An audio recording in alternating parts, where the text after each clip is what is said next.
Hi there. I want to talk today about why preferences are precious and talk a bit about the preferential voting system that we are lucky to have in Australia. Now, a lot of the time you hear the major parties say things like, oh, if you vote for a minor party, you're wasting your vote. Well, under preferential voting, that is absolutely not true. So to help understand this, I've got some coloured post-it notes to represent voters' votes. And I've got the blue, yellow, pink and green party. Any resemblance to true, real parties, living or dead, is entirely unintentional. And I just want to see like how these votes would be counted in practice. So, in this little pretend election that I'm having here, I've got 11 electors, right? 11 votes, and we're going to see who wins in this case. So the first one has voted for blue. I've coloured these according to the first preference vote. So let's put that up there. They're a blue voter. This one, their first preference is for the yellow party, so I'll put them in a different pile there. Then I've got another vote for blue, another vote for blue, one for yellow, green. Oh, here's the pink party, yellow, blue and green. Right, so there's everybody's votes all laid out on the back of my door here. Okay, so out of 11 votes, you can see that nobody has a majority yet. The highest amount of votes is 4. And the blue and the yellow party are both neck and neck at this stage. So what happens under preferential voting at this stage is the least popular party is eliminated. So that's the pink one. So this one does not go away. Their vote carries on. You look at their second preference and you can see it's green. So, okay, so they now go in the green pile. So now we've got 4, 4, 3.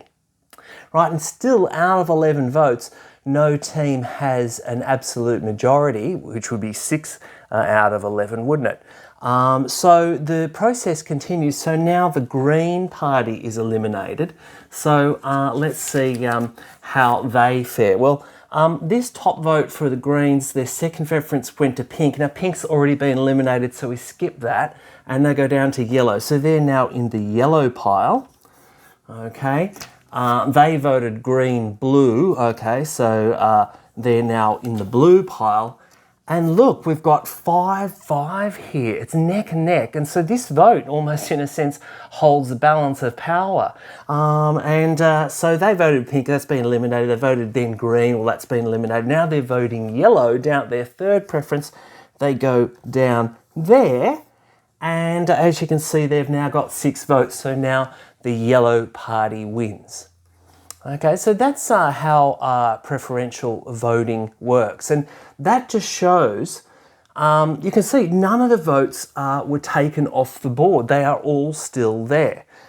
So you can't waste your vote. Your vote will always count. And in the House of Representatives, you must number every square. Okay, you must number every square in the House of Representatives. And if you do that, your vote's not wasted. It will always go down to the final count, right? So that's why preferences are precious. Another thing to say is that your preferences influence a lot of other things. So if the party you vote for gets more than 4% of the votes, they actually get electoral funding, and it's $2.91 for each vote in this election, $2.91. So, you could be really helping out a good minor party come back and fight again next time. So the parties have to pay $2,000 per candidate, and running a campaign is extremely expensive, and it's dominated by corporate interests. So if you, just by voting and preferencing properly, you can help the little guys that you might want to help, but still make sure you keep the bad guys out of power if your party doesn't win. As you can see, these preference votes down here actually held in some sense the balance of power. So it's not only important that you put your first preference for the party whose policies you believe in, but it's also important that you know who is best out of the bad lot. So, out of the major parties, Labor and Liberal, you need to know, you need to think carefully about, in the end, who would you prefer? Because that will determine the final allocation of these votes down here. And another thing to say is that parties are very strongly influenced by other parties that their votes are bleeding to, or their preferences are coming from. So if you vote a certain way, another party, and you flow your preferences to some other major party, they'll be thinking, maybe next time we should shift our policies a little bit in the direction of that minor party. Those are popular policies. Those are, pulling votes away from us. So they're very sensitive to that pressure at the ballot box. So use your preferences wisely. Authorised by P. Boyle for Socialist Alliance, Ultimo, New South Wales.